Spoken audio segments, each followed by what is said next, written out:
Oh? Who's this? Another white leftist trans woman here to talk to you about politics? Well, yeah, that's...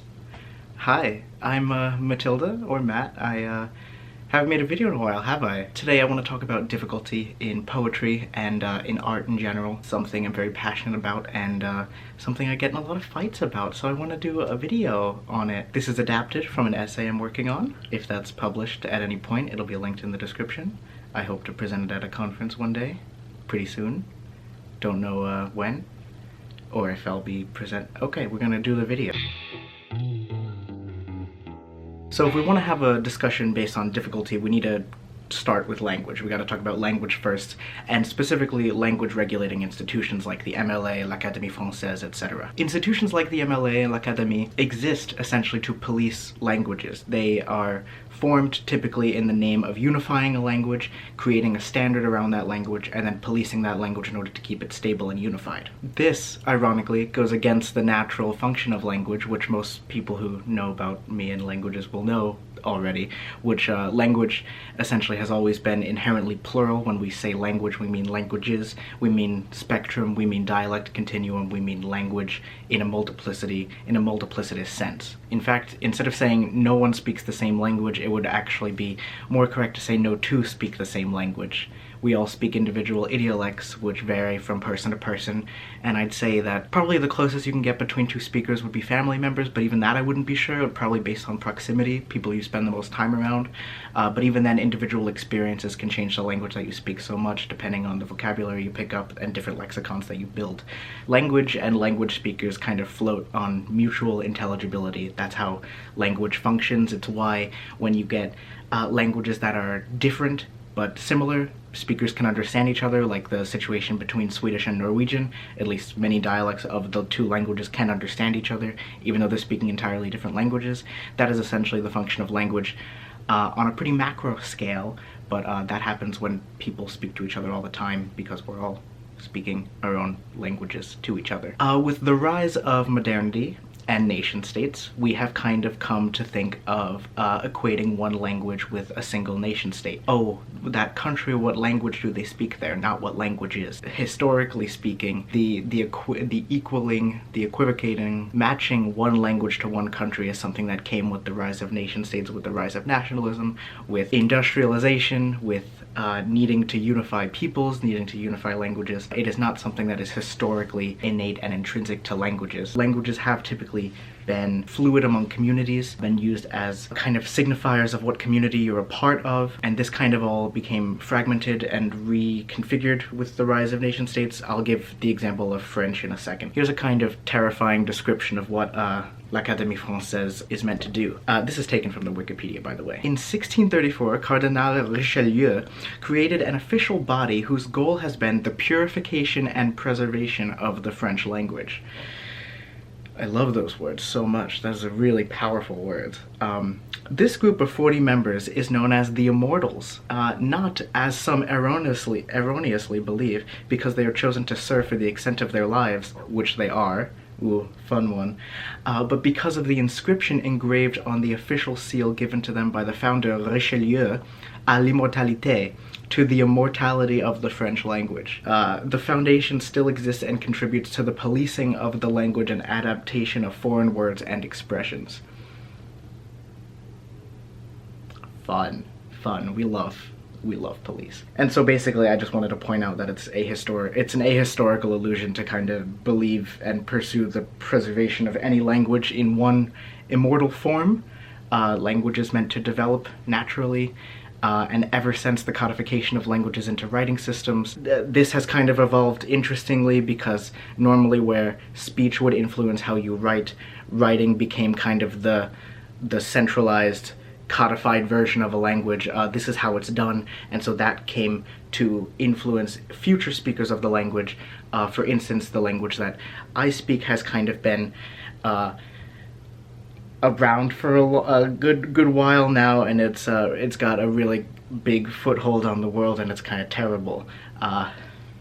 We love it. We love to see it. So most of the time, linguistic unification happens with similar political goals, Je Präservation of the perfect Sprache für alle Leute zu sprechen. A little bit of a mix of French and German, and it was really bad. Basically, I'm trying to say that grammar Nazis, the term has some nice historical grounding, to say the least. This might be a little extreme, but I do think there is a fascism in policing another person's language. It's interesting because the correcting of another's language is what is used to keep the language at an equilibrium, which it would otherwise not stay at, because mutations would typically happen in a language. That's why you get sound shifts, vowel shifts, why you get new words, that's why you get different pronunciations of words. So it's rather strange that we have kind of become accustomed to correcting each other. Though I'm sure people have corrected each other forever. I think it's just an interesting historical development that with the codification of languages, we kind of have this reverse phenomenon of, because it's written that way, that's how we speak it. Whereas this was not historically the case for the majority of the history of language. Yeah, it's weird. A lot of what I hope to focus on today is white language supremacy, the kind of idea that standard American English, or the myth of it, is correct and valid. Or that other, because of course it's valid, but that other variants of English are not valid and are invalid because white American English is the valid version. This is a myth that has been propagated for decades now, maybe leaning onto a century or so. And with the rise of institutions, with the rise of America, we have seen a tragic shift, or just a tragic trend towards believing that the way I speak specifically is, or the way white people speak, is the one and true way to speak English. This is clearly not the case, and I will talk to you further about that now. When you talk to some people who get touchy about this subject, they like to talk about other variants of English, like Ave, African American Vernacular English, or say Creoles or Pidgins as dialects, and they don't like to use the term language. I mean, even think of the language Haitian Creole. It's called a Creole. It's not called Haïtien, or I believe it's Haïtien Creole in Creole. But we refer to it as Creole, which is like, sure, that's how it historically developed, but at this point it's its own functioning language, and always was. So it's interesting that this far into the game we're still using words like dialect, which are entirely political signifiers to denote hierarchy, what you believe is lesser than or greater than. Language typically meaning strong, unified, official, valid, and dialect meaning local, regional, not as good as, or lesser than. Like I said before, an idiolect is defined as speech habits specific to a particular person. And if we can accept that everyone is speaking their own individual languages, I don't think it's too hard to make the leap that everyone speaks different languages and that language is inherently plural. Yeah, we might be able to accept that our notions of language are, or could be, more fluid than we think they are, is essentially the point I want to get to. So how and why am I connecting poetry to all this? What does this have to do with racial differences, class differences? What does this have to do with institutionalized racism? I think I can make the argument, and we're gonna find out. I hope I can. One of the questions I wanted to address in this video is why poetry, specifically difficult poetry, is so viscerally hated. Because when I come across people and tell them I like difficult poetry, I get a lot of responses like, you know, really? Are you sure you're not just being a dick? Thinking it's some kind of status symbol, thinking that it's like, you know, I like it because it's a challenge, and you know, no, not really. I think it's beautiful in its own right, like most other art, all other art. Yeah, I don't know, that's why I'm making the video, to kind of explain that, I guess. Duh. I don't think it's any big surprise that in our contemporary culture, poetry is not very much liked. I do think it is on a rise, but there is a typical aversion to poetry. One of the cool things I wanted to bring to your attention today is Ben Lerner's book, The Hatred of Poetry, because he makes a very interesting argument in it. He says, this is page 10 for you just following along at home, "The bitterness of poetic logic is particularly astringent because we were taught at an early age that we are all poets simply by virtue of being human. Our ability to write poems is therefore in some sense the measure of our humanity. At least that's what we were taught in Topeka. We all have feelings inside of us. Where are they located exactly?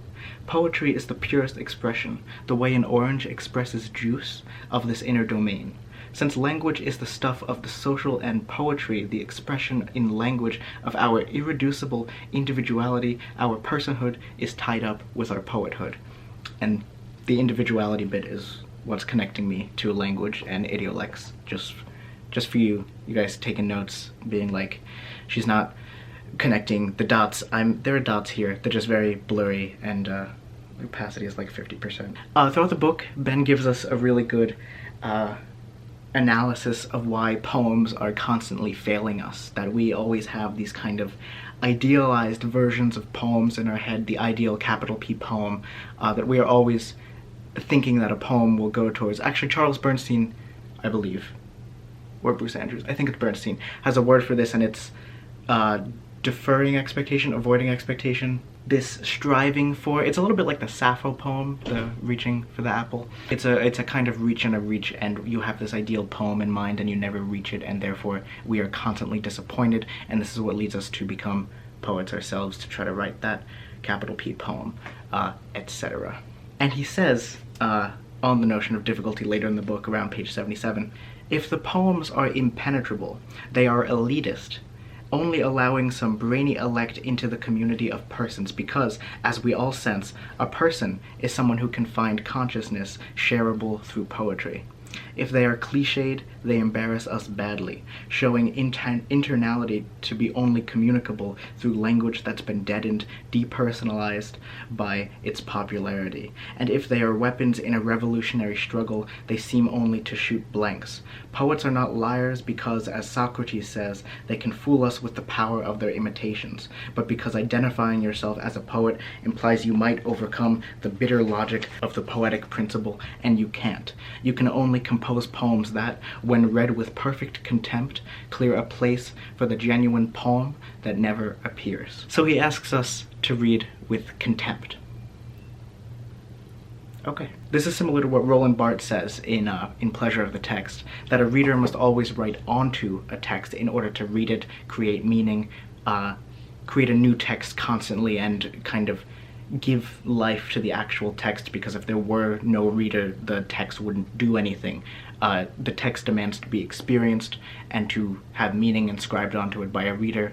Once the author wrote it, essentially it could mean anything. Someone needs to come along and interpret it. In defense of difficult poetry, I would say that what doesn't directly hand its meaning to you still has value. In fact, I don't think poetry would work, or fiction would work, if it handed its meaning to you right off the bat. I don't think you'd be intrigued or want to go any further. It would be like reading a dictionary, which can be fun. I've done it.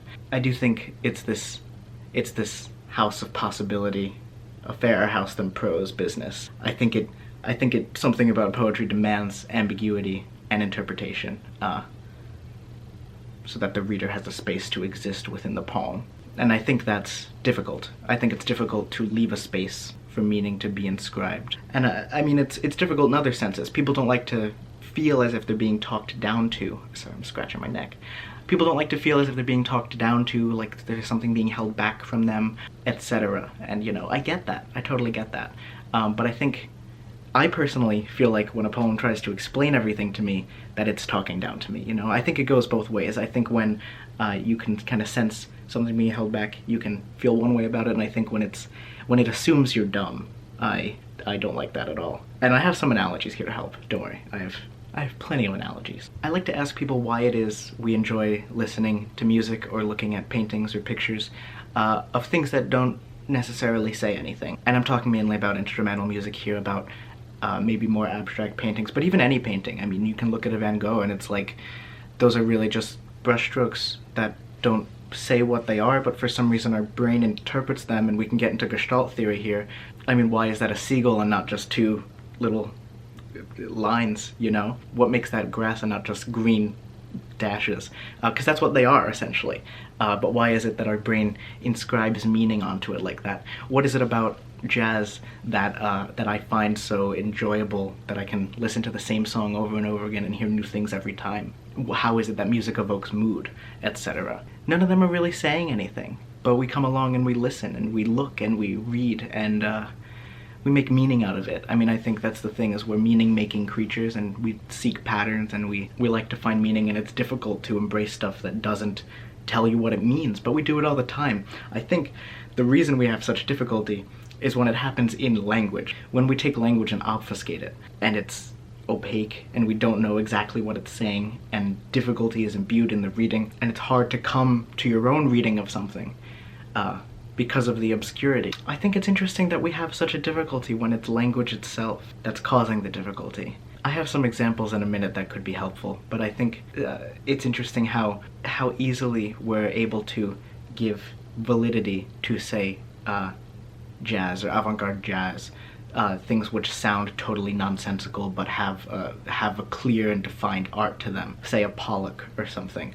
has a clear art to it, has validity, is accepted into canon, and then you get something that comes along and, using language as its medium, doesn't tell you what it means. And we find such a difficulty with this. When the reader is the meaning maker, say, in listening to jazz or looking at a work of art or something, you are assigning linguistic meaning to the unlanguageable in translating your experience of the art into language. And this is what I believe difficult poetry, difficult art demands of us. It demands for us to translate experience into language, to create more art in order to describe the art, in order to further question how we language, question how we art. And you're probably asking, how does this relate to all that institutionalized racism and stuff back at the beginning, and language and whatnot? And I know we'll get it has a cool turnaround, I promise. I don't know if any of you guys know them, but Danez Smith once said on a podcast,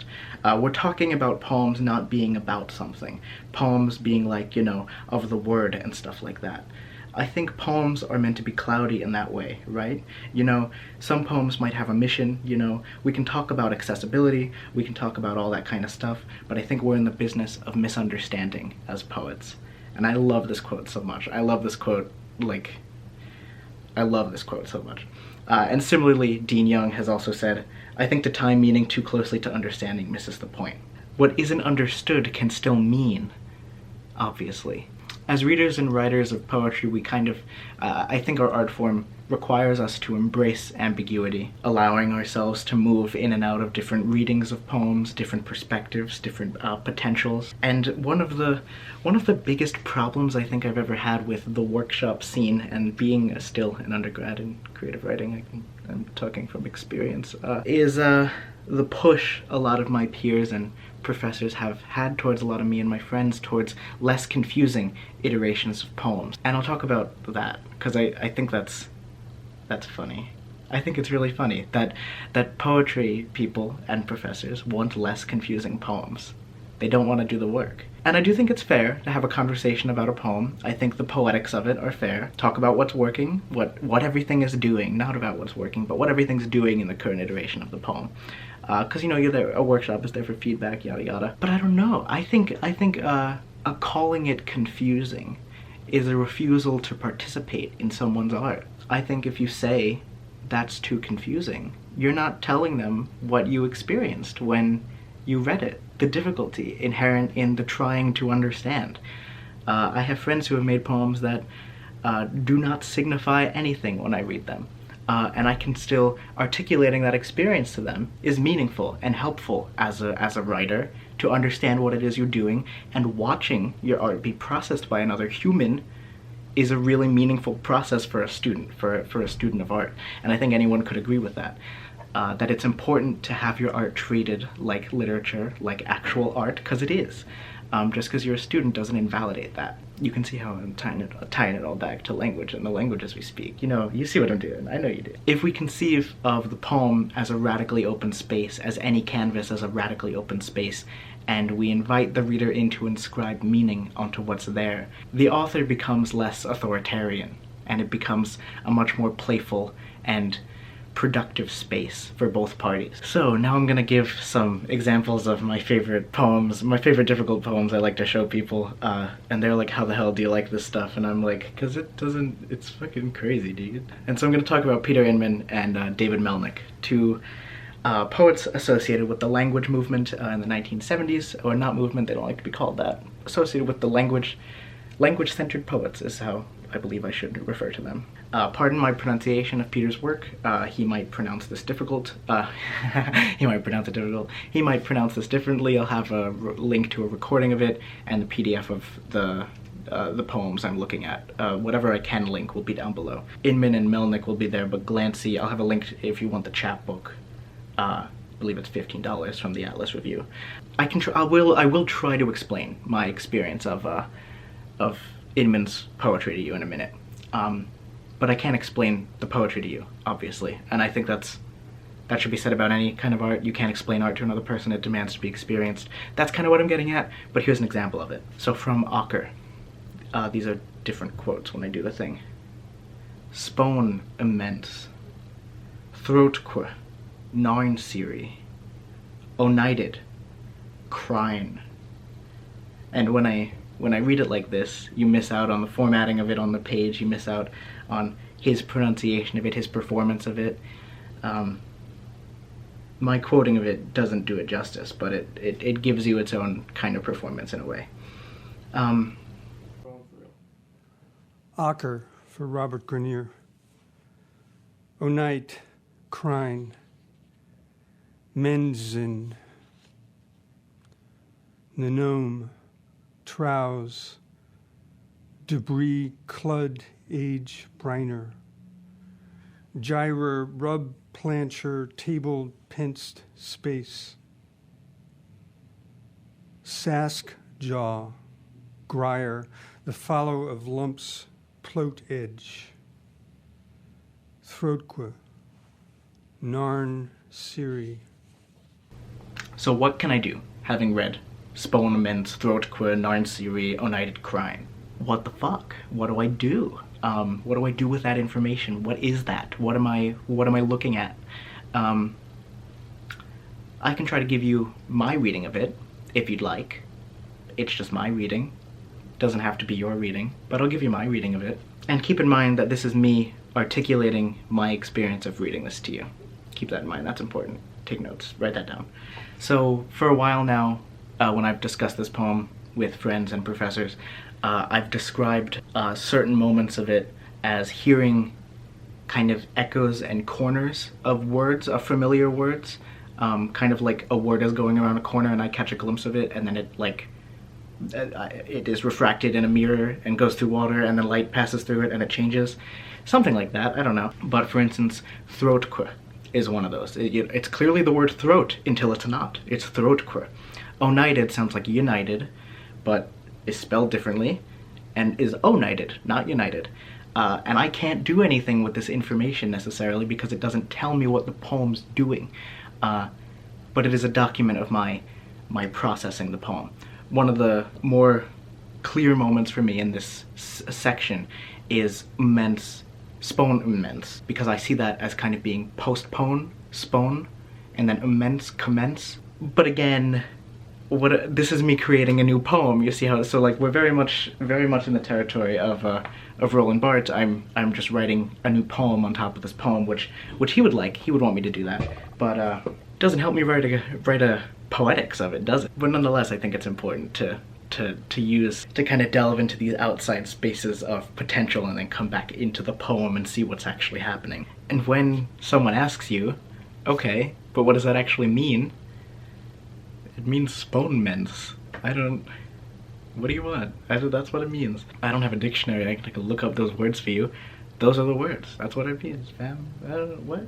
I'm trying to basically say that it means itself. There is intrinsic meaning in the utterance of it, the pronunciation of it, and creating the articulation of sound of sound waves in time is, that's a Susan Howell book. The articulating of the sounds is itself creating experience, is making meaning, is doing something to you, and you can try to explain it but can't quite get there, and that being part of the point of it. This will get even more interesting and weird when we get to Melnick. So there are equally interesting moments in Ocker.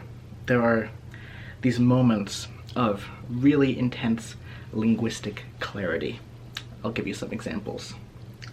The follow of lumps, harbor from in speech, wouldn't be tilt of alphabet, count of skin, and so on. And these moments are really weird because they register, and after all these moments of like absolute insanity and not grasping anything, I latch onto language that says something but doesn't signify. It lacks a signifier but reaches towards one. It's again like the Sappho fragment. It's right here. This is via Anne Carson. Hold up.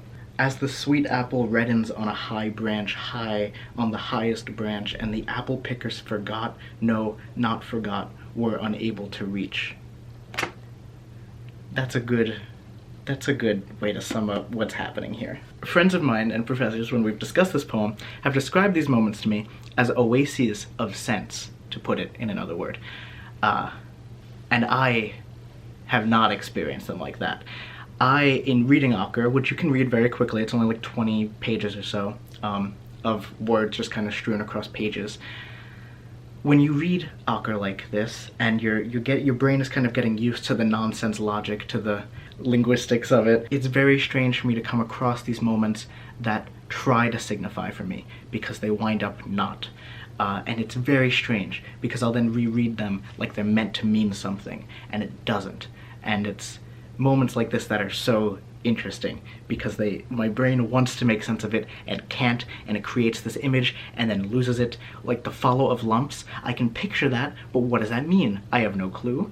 Wouldn't be tilt of alphabet. That's something. Those are words that are saying something. Why can't I make sense of it? So basically, I think this is one of those moments where people like to, or not like to, where people often feel the poem is smarter than me feeling, of like the whole, it knows something I don't know, it's making me seem dumb, I feel dumb because the poem's saying things I don't know. I don't feel that way. This could just be me, and again, this comes down to taste a lot of the time, but I don't think it's a reason to write off an entire arena of poetry or art if it makes you feel dumb. Because I don't think you're dumb, essentially. I just think it's asking you to read differently, and I think that's fine. I think it's asking you to delight and be bewildered, to use a word that my friend likes to use, to be amazed, and to use the words of Hegelian, it turns you into one who loves to be astonished. And I think it's good to be astonished every now and again. I think it creates a sense of amazement and newness and freshness in language.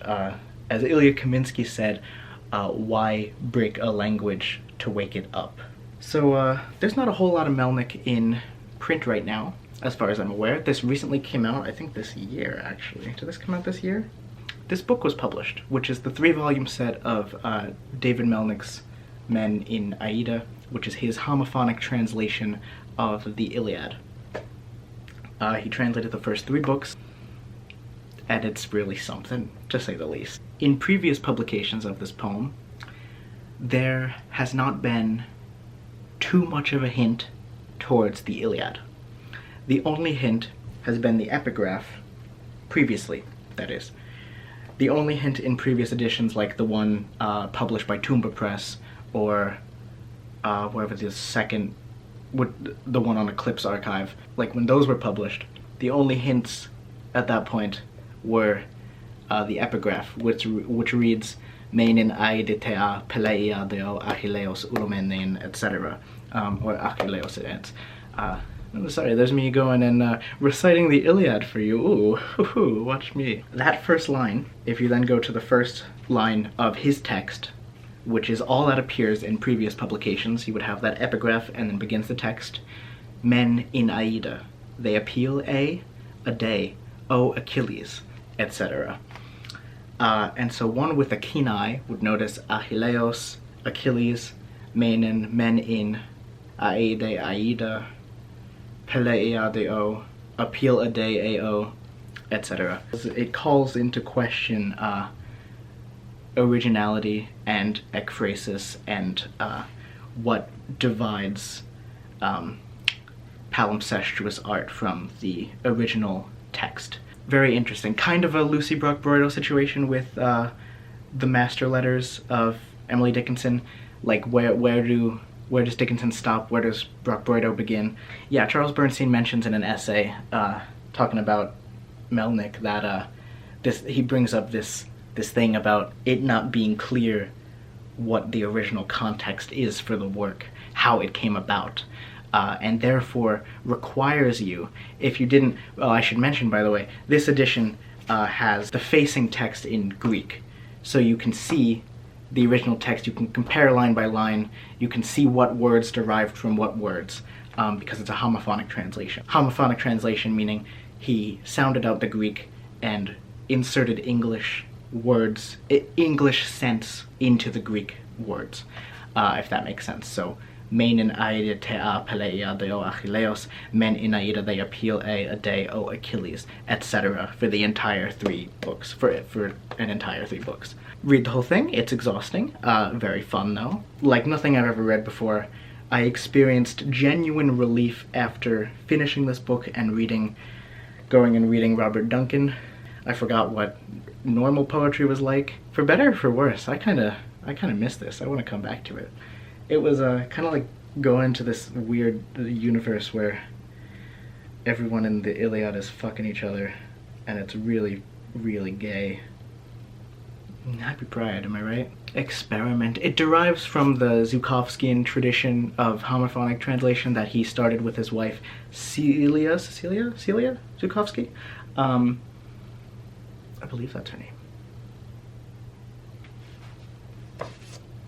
Celia. Thank you. He and his wife Celia translated Catullus from Latin into English homophonically. And so they did this kind of thing. It was kind of the proto-homophonic translation, inspiring me among other people, Melnick among most, Ron Silliman among others. He and Celia basically started this tradition of taking the original text and wanting to retain the sound. It was the idea that sound and the experience of the original language was more important, or as important, as the content. And so the Zhukovsky's translations of Catullus actually do this interesting melding where they do translate traditionally a lot of the words in order to retain traditional translations meaning into their homophonic translations, but they do introduce what we are familiar with now as the homophonic translation, where they take the sound of words and equate those sounds into English sounds with English words. So like let's say, for example, this is terrible, but say the Latin word homo, if you were to put it into English, has home, H-O-M-E, O-O-H. Something like that. That's terrible, but you know what I mean. Melnick is cool, you should read him. Next, Wreading with a W, because I'm a plagiarist. This is Bernstein's word. Can you tell I read essays from Bernstein recently? Because I did. So Bernstein has this cool principle, which I'm about to tie back into language once I wrap up with poetry. The two are the same thing, don't worry about it. Charles Bernstein says, you can't interpret what you don't experience. Very smart guy, he knows what he's talking about. He asks his students to participate with the poem and with each other, saying that the point is not that all poetic study needs to be fun, but that the thematic or formal analysis needs to be connected with the experimental dimension of the poem, to allow for a dissensus, for misunderstanding and struggle towards engaging with the poem on a deeper level. No, this is really interesting because it intrinsically relates experience to interpretation. That one's, dare I say it, feelings matter. Whoa. When you're experiencing and interpreting art. That what happens to you, what you experience while you're reading it, what it makes you, what it evokes in you is important. Things you associate while you're reading it. I don't know. Fucking shit, man. Other things. Things you connect with it. When you get bored, when you fall asleep. Read goddamn Roland Barthes. Alright, Ron Silliman. If you haven't heard me talk about this book, The New Sentence by Ronnie Boy. The New Sentence by Ron Silliman. He has the titular essay of this book has one of the most incredible sentences in all of Poetics I've read, which I will now read to you now. And I want to read it to you under the context of this.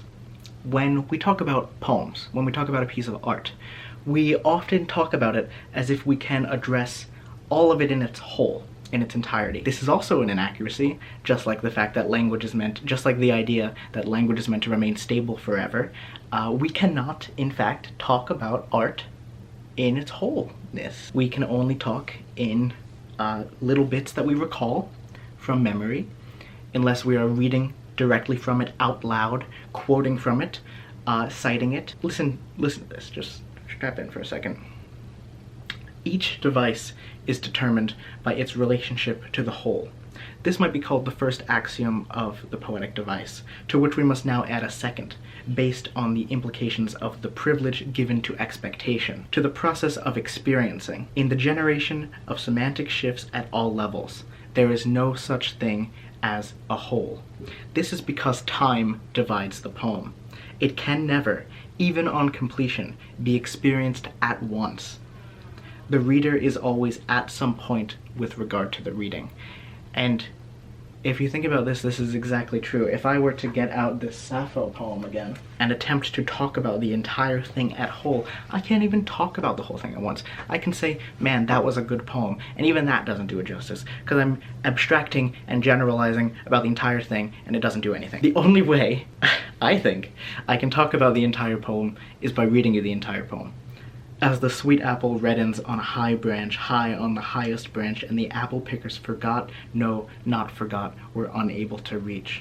This poem is 3 lines long, and even looking at it, you cannot talk about the entire thing all at once, because your eye needs to move to each individual word, and even if you try to capture it in your entire glance, you can't, because then you can't talk about the whole, I don't know, dude, you know what I mean? You can't talk about the whole thing, because it's just too much going on. Even if a poem was a single letter, you would have to articulate the letter, which requires time and endures through time and crazy shit. I don't know, quantum mechanics or something.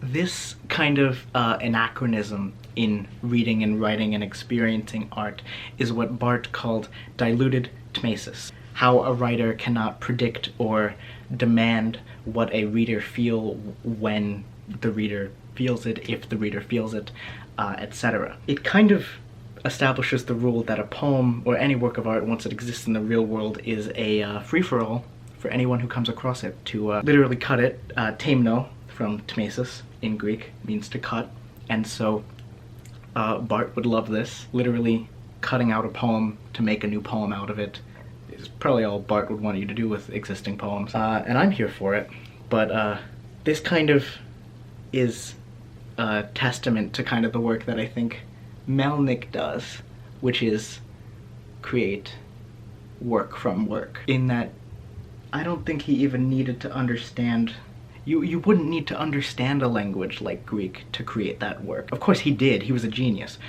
He is a genius, he's still alive.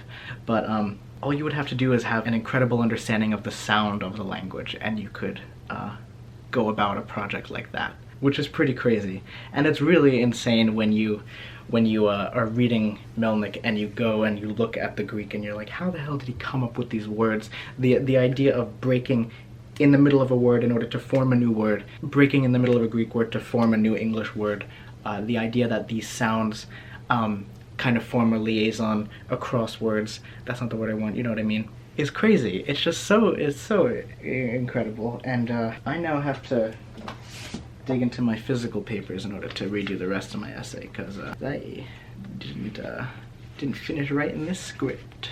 Next we're going to talk about Diane Glancy, who this book is published by the Atlas Review. If you like what I say about this book, you should go buy the book. Go buy other books from the Atlas Review. Wonderful press. Not sponsored to say that, just support your local presses and independent presses all the time, please. She wrote this book. It was over there by that place. She works with destructive and disjunctive language, which, as you can see, there's a bit of a pattern here. Breaking language, cracking it open, etc. In her poem, What Is There For, she creates a work of literary criticism with inside a poem, citing other poems, citing other books within a poem. This is a common form of poetry but it's interesting considering what's about to happen, and the specific content of the poem makes it specifically fascinating. So, and keep in mind this in the context of this video, in the context of this essay, and in the fact of me citing it, having written it, transcribed it from the book onto this piece of paper, etc. To review a book is to trace one's hand on construction paper with a large crayon until it looks like a maple leaf or a rooster comb, something other than what it is. And if that's not a perfect analogy for all poetry, and specifically Melnick, I don't know what is. Another quote goes, that is the work of writing, to dystopiate, to make words up, divide the letters of the words, argue with meaning. W27. W27 is the citation. Yeah, I could just cite from Glancy for the rest of the essay and we'd be good. She then goes on to say in another poem, the dissolving of the wholeness of language to find between the cracks the space that is there. And all of It Was Over There by That Place is kind of this document of longing for a native language she seems not to have, and a kind of breaking of English in order to reach towards that language, in order to kind of carve out a place for it physically and linguistically. She then says in the poem, I was taken with them where they went, this incredible bit, which is, the particles of speech were chicken in the yard, the clucking of them as they pondered the language that limited their expressions, and reportage of what was there was limited also, as they always acted in one, but now we must be separated by the punctuation of their clucking. In It Was Over There by That Place, punctuation is a form of violence. It is a signifier of linguistic colonization. Earlier she says, but I could not hear punctuation in their speaking, and this was such a heartbreaking moment in the text. The literal, visceral shredding and distinguishing of spoken language from written language, and how it is a violence to compare them to one another, that they are two indistinct versions of one another, and that the forcing of one mold onto the other does not work, and is in fact a violence. The tension between the urge towards one's own language and the urge towards standard English it's physically palpable and painfully palpable in Glancy's work, and it enacts a violence across the action, the narrative, if you want to call it that, of Glancy's book. Standard English syntax is rejected as, for what it is, a myth that doesn't apply to her, that she must attempt to free herself from. She says in one of the most beautiful moments of this book, I love this quote so much, a visage of the word thought order under the surface of thinking. It bleeds through at times when I'm not expecting it. I hear it in the substructure of thought. It is primal in intent. I still have resentment toward grade school teachers who stripped the naughtiness of thought with their rules of grammar. I want to say rudeness of grammar. My rebellion is saying it as it was said. My rebellion is this work. The power to speak unrestrained by the imperialism of grammar is what I've been working towards in this video, and is exactly what Glancy is working towards in her book. It Was Over There by That Place begins with a poem called What Can I Say? And the poem goes, I don't have a native language, a language structure that is place with its multiple meanings of places within place. And then she says that she must translate without original language. I translate the traces of the process of original thought, something of what other says. For Glancy, language and the land are intrinsically connected. And this brings me back to a different quote by Bernstein, which says, read globally, write locally. And my question in response to this maxim is, how can one write locally when one is stripped of their language, or to systematically refuse them as invalid, as inappropriate for the school context, etc. And that'll be how we finish out this essay. This, then, is the imperative toward a radically open pedagogy. Vershawn Ashanti Young, one of my favorite scholars on this matter, we all speak the same English without each speaking the same English, if you know what I mean. We speak in Englishes, plural. I don't speak the same language as the reader or the viewer. I don't speak the same language as my parents. I don't speak the same language as Melnick or Glancy or Inman, and yet I can still understand them, or Young, or Greenfield, who I've been quoting a bunch, and yet I can understand them. Laura Greenfield points out that the well-meaning teachers who might believe in everyone's right to their own language, but still urge standardization in the classroom, she points blame at them, and I do as well. She says, when the languages of white people are collectively called Standard English, and when Standard English is imagined as a tool necessary for participation in mainstream society, people of color are put in the oppressive position of having to speak or learn to speak a particular language, for no single language exists, she says in parentheses, but of ridding themselves of all linguistic features that may identify them with communities of color. And I have had countless arguments with fellow students of pedagogy, with people passionate about the success of their students, and the concern time and time again is if I don't teach them how to speak correctly, how to write correctly, how to write professionally, how will they be employed? And this seems like a totally, wow, you really care about your students type thing. It seems like they really care. But the problem with this is that writing right means writing white. And that's not how it should be. I'm gonna go on to quote Asao Inouye, who absolutely goes off, and his talk is on YouTube if you want to see it. Goes off on teachers about this, and it's incredible. And the problem can really only be addressed if we stop perpetuating this myth that white English is the only English, and that it's the standard English, that it's the formal English, because it's not, or at least it doesn't have to be. It might be right now because of institutionalized racism, which is hard to solve overnight, but if we at least begin now, begin deconstructing, begin relearning and reevaluating what we consider to be proper, our notions of correctness, I think we can do good for the future generations, should there be any, with climate. But in Asao Inouye's talk, how do we language so people stop killing each other, or what do we do about white language supremacy? One hell of a title. And the talk will be down below along with the link to the essay if you want to read it. He calls out teachers, telling them to stop saying shit about injustice while doing jack shit about it.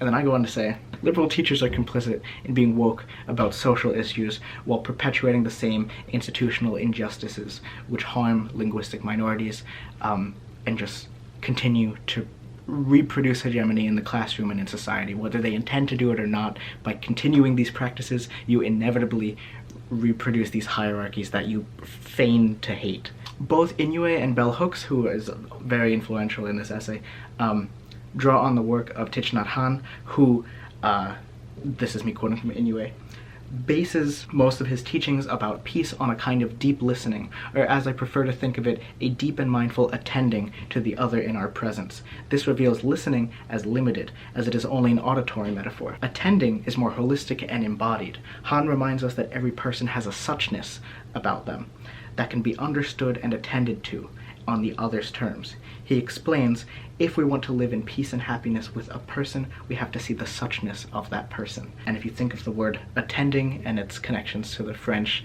attendre, to understand, I think this analogy is pretty wonderful. Inouye then goes on to say, we must stop saying that we have to teach this dominant English because it's what students need to succeed tomorrow. They only need it because we keep teaching it. It is about our decisions to continue to reinforce white language supremacy in our classrooms that give many of us power over our students. While we tell our students how much right they have to their languages, how much we care and embrace the diversity of languages that they bring and use, yet we tacitly contradict these messages by asking them to wait just a bit longer for us to feel comfortable enough to change our classroom practices, to change the way standards work against them, despite the linguistics truths we know about the communicative effectiveness of all languages. Yeah, I mean, yeah. I keep quoting him for the rest of the essay, so I mean, stick around. No, this is me real quick. One of the most available examples of violence done onto someone due to their language, or the way they write, or the way they speak, and how it differs or deviates from standard English, is grading policies. The idea that someone who is not using correct grammar is therefore inferior, less intelligent, or more ignorant than other students, and it's a violence done onto someone based on their language. In my training to be a tutor, we read many articles talking about the politics of tutoring and how it is best for one to view the content of the essay, what is actually being said, what the student is talking about. That is a higher priority concern than grammar and spelling and punctuation. Those are low priority concerns, and unfortunately that's what most teachers grade most harshly on, is petty mistakes, which aren't even technically mistakes. They're just, you could write them off as stylistic discrepancies. I don't know. But as I was saying, a grade against one's language is violence. Systematic refusal of employment due to linguistic, racial, class differences is violence. So, from Inoue again, we act as if we have no power whatsoever in changing such language judgment practices. Us, language teachers and researchers, have no power with language? Our decisions to not build more radical, anti-racist, anti-white language supremacist assessment ecologies in our classrooms often are based on our own selfish sense of comfort, selfish senses of not being ready to share our gardens. I cannot tell you how many times I've heard writing teachers, ones who are conscientious, critical, and experienced, say to me, "I'm just not ready, I don't feel comfortable yet, maybe next semester." What a blind sense of privilege. What a lack of compassion. If compassion is more than feeling empathy, but a doing something, a suffering with others. What a lack of asking the deep, attending, and problematizing questions. Am I causing you to suffer? The imperative then, I believe, is to move towards what Vershawn Ashanti Young calls code meshing. I've encountered so many students so far in my very brief time tutoring who believe their level of intelligence to be a direct correspondence to their ability to write well in standard English. And the problem is that I'm coming to so many of these students late in the game, that our tutors are coming to them very late in the game. They've had years of being told that they're writing wrong, that they're speaking wrong. It's pretty terrible, because I want everyone to have faith in their language and to believe that the language they speak is valid, but the country I live in doesn't believe that, and the education system I am part of does not believe that, despite masking that belief on top of itself, and it's a shame. The problem in the long run is that language has ultimately been prescribed to them and has not come from them, has not been described to them so that they could make their own choices about it. It's been forced upon them. They've been assimilated, for lack of a less charged word. The question, then, is if language is so slippery, how the hell do we teach it? How do we do our jobs? Should we just give up? Guess no one can do it anymore? You're saying we already speak these languages. Guess we don't need to go to class anymore. That's not needed. I get more time to sit home and play, what's the game? Night Fort or something. I know it's Fortnite. That was a joke. To quote from Vershawn Ashanti Young, his proposal is that we should, instead of prescribing how folks should write or speak, I say we teach language descriptively. This means we should, for instance, teach how language functions within and from various cultural perspectives. And we should teach what it takes to understand, listen, and write in multiple dialects simultaneously.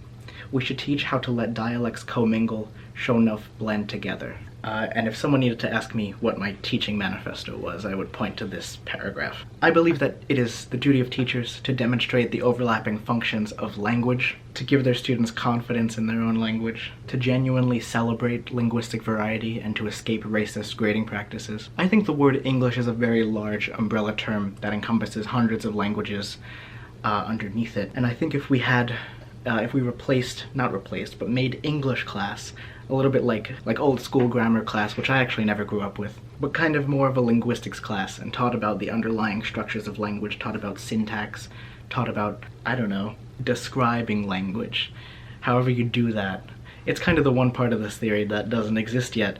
We don't know how to do it. How do you teach kids language descriptively without just giving it to them? One argument I hear people say to me is, okay, so I'm in German class, and I just decide that it's not das Kind anymore, it's die Kind. What are you gonna do about it? You're telling me that the way I speak is correct. And I'm like, okay, I see what you did there. You're just being a dick, but okay, I get it. Yeah. And I mean, to speak from perfectly honest experience, I've messed up the articles of words in German, and Germans don't care. The genitive case is being phased out, languages evolve. Non-native speakers of languages are never perfect, so messing up doesn't matter. I do think it makes sense to learn a language correctly. That goes against everything I just said, doesn't it? I think it makes sense to learn a language. But I think one has to acknowledge the fact that languages are in constant, perpetual shifting, and that they're not stable entities. In fact, Laura Greenfield, if I didn't quote her earlier when she said this, she says that the only standard languages are dead languages. I don't know. I'm trying to talk about how to go about native languages. L2 languages is a whole nother ballfield with a lot more politics involved. Maybe not a lot more, but it gets much more normative. People get a lot more scared when you say there are no rules anymore, because it's not like there aren't rules. Grammar is a thing. It makes sense to use the grammar that makes sense. We know what sounds right and doesn't sound right. I'm just saying not to force it on other people, I think. Basically, when Jung says that we need to teach language descriptively, I think this is the trend that radical pedagogy is going towards. I think it follows Frere. I think it follows Hooks. I think it follows everyone else I've mentioned. Yeah, the idea is basically that you already speak a language and no one should really tell you what to do with it. Grammar Nazis are real and you should punch them or try to change their mind. I don't know. I was a grammar Nazi for most of my life, and luckily I've unenrolled. I hope this essay made sense. Not too sure it did now that I said it all out loud. I had fun though, and if you did, you could go to my Patreon and support me. I'm transitioning right now and I don't have a whole lot of funds to fund it, so that'd be helpful. If not, you could also subscribe. Tell me you want more videos like this. Tell me you don't. Tell me you hate my guts. Do what you will with your language, friends. I will have links to what I can below, and I will have my entire bibliography of things I've referenced or that were helpful in the creation of this video. Yeah, thank you. I guess that's it. If you want more of these, let me know. I'd be happy to do more. It took me a while to write this essay, but it was a ton of fun, and I have more things I'd like to do like this, so yeah, it's the 4th of July, so it felt like a good time to talk about anti-racism and decolonization, and yeah, happy for it. That's a yikes for me, Chief.